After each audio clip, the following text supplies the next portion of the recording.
अस्सलाम वालेकुम नाजरीन, उर्दू टीवी चैनल में खुश आमदीद। व्यूअर्स, ड्रामा सीरियल नंद लगता है अगली सदी में ख़त्म होगा। अब तो इस ड्रामे ने वाकई में ही बहुत ही बोर कर दिया। राबी पर जुल्म है कि ख़त्म होने का नाम नहीं ले रहे। गौहर ने अपनी सास से अब साफ साफ कह दिया। मुझे समझ में नहीं आती, जब जहांगीर ने राबी को छोड़ने का फैसला कर ही लिया है तो 3 लफ्ज बोलकर फारिग क्यों नहीं कर देते। बस अब जहांगीर की वालदा हैं कि गौहर पर अंधा एतमाद कर रही हैं। वहाँ अफशा और साकिब जो कि एक दूसरे के दुख सुख के साथ ही बन चुके हैं। साकिब अपनी माजी की गलतियों के बारे में अब सोचने लगा है।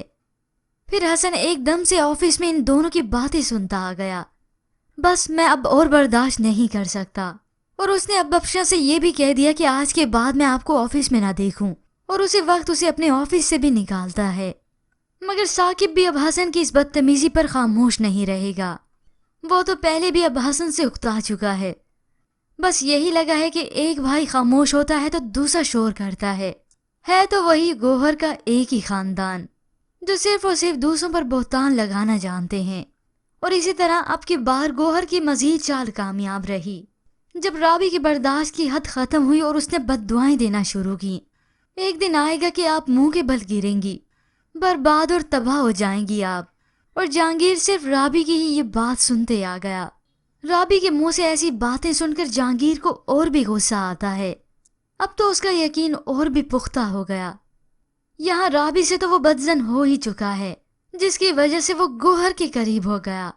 अब इसी खुशी में उसने अपनी एनिवर्सरी भी बहुत ही अच्छे से सेलिब्रेट की। अब गौहर है, जहांगीर है और उनका बेटा। राबी की तो अब कोई बात ही नहीं रही।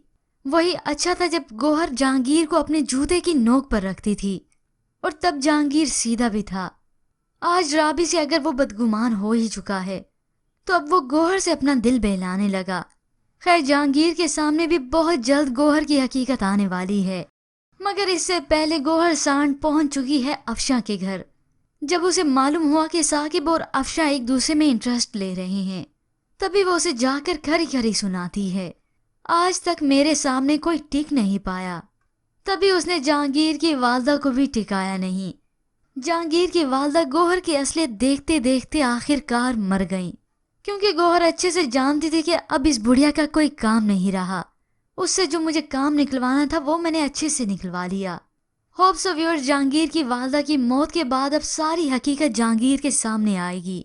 ना सिर्फ जहांगीर के बल्कि गौहर के भाइयों के सामने भी आएगी। तब उनके पास सिवाय पछतावे के कुछ भी नहीं रहेगा। होप्स सो व्यूअर्स, अब गौहर की हकीकत बस खुल ही आए। वैसे जिस तरह से इस ड्रामे की स्टोरी को चला रही हैं, लगता है इन्होंने 100 एपिसोड्स का रिकॉर्ड तोड़ना ही है। मगर व्यूअर्स, इसके मुतालिक आप क्या राय रखते हैं? हमें अपनी कीमती राय जरूर दीजिएगा। मज़ीद ड्रामास प्रोमो के लिए आप देखते रहिए उर्दू टीवी।